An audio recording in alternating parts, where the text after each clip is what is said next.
a video in which I attempt to relate Hocus Pocus 2 to the upcoming Beetlejuice Beetlejuice. Let's see if it lands. My childhood and a lot of people's childhoods, I feel like, have been rocked recently with sequels and remakes of movies that we've loved for a long time. Beetlejuice Beetlejuice is pretty much upon us at this point. I think by the time this video comes out, we're a month away, a little less than a month away. And even though these are being made by two different studios, I decided to revisit Hocus Pocus 2 to kind of remind myself and get myself into the mindset of what I'm essentially going to be in for with this Beetlejuice sequel. That, and I never reviewed Hocus Pocus 2 when it came out in 2022, so this video is going to serve two purposes here. So Hocus Pocus 2 starts off strong by completely ignoring the end of the original film. It's the way all good sequels start. After an introductory flashback to 1600s Salem, where we see the Sanderson sisters in their youth, we are introduced to Becca and Izzy, who are planning to do their annual ritual in the woods for Becca's 16th birthday.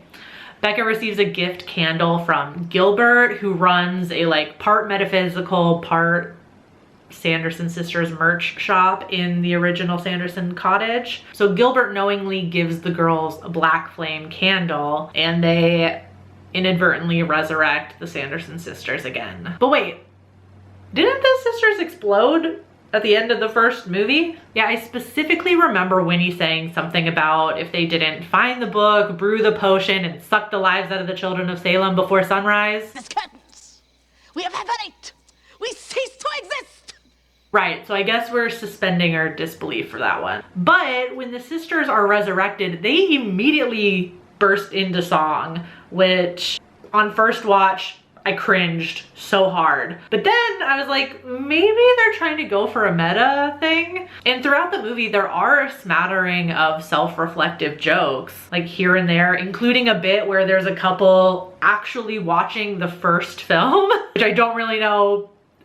That might be a little messy on the meta end for this, but it's nothing to save the movie. And I personally think that if they leaned into the meta thing a bit more, this could have been really cool. Anyways though, Becca and Izzy learn about Gilbert's betrayal with the candle. He tells them he very conveniently for the plot saw the sisters being exploded back in 1993 and had been obsessed with them ever since. And again, maybe there was another meta joke in there somewhere about the now adult fans of Hocus Pocus, but I don't think any of us wanted a sequel that badly, so the joke doesn't really land. So as it turns out, Becca and Izzy's estranged friend Cassie is a Trask, and her dad is the mayor, and the Sandersons recognize Mayor Trask as a relation to the Reverend Trask back from the flashback, and they set off to get his blood for a spell. Gilbert sets off to find the other ingredients for the Sanderson sisters,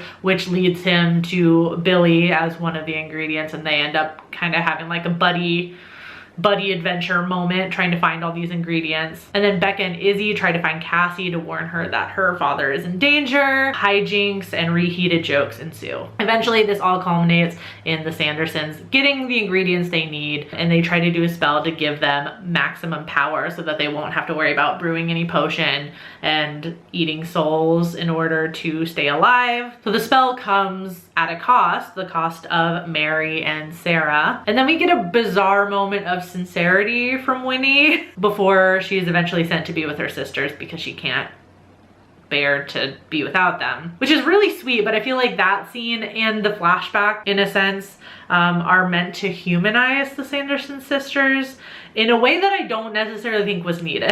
I feel like, and I can't speak for everybody, but I feel like we watch Hocus Pocus because the Sandersons are delightfully evil and a little goofy, but this is a Disney movie at the end of the day, and a children's movie at the end of the day, so I suppose the villain learning their lesson is par for the course. Now, there are some good bits in this movie, like the Sandersons exploring Walgreens and finding out about phone filters. That's super fun. But so many of the jokes are repeats. And if I wanted to see the original jokes, I would just watch the original. My biggest gripe, however, is the CGI that is all over this thing. When compared to the original, it makes the sequel look like a cheap cash grab. But hey, if it walks like a cat and talks like a cat. And that leads me back to the Beetlejuice sequel, because the trailers for Beetlejuice Beetlejuice look equally soaked in CGI, which is just, ugh. And all of that leads me to the reason these sequels never do as well as the original. Capitalism, it's the root of all evil. Films like Hocus Pocus and Beetlejuice were essentially lightning in a bottle. With Hocus Pocus, it was kind of like a delayed lightning because it bombed at the box office, but gained an incredible cult following. And with Beetlejuice, Beetlejuice was a sleeper hit. It was made with a modest budget after Burton's success with Pee-wee's Big Adventure. And you can't manufacture that kind of success. It just happens. It's like a video going viral. It's just dumb luck.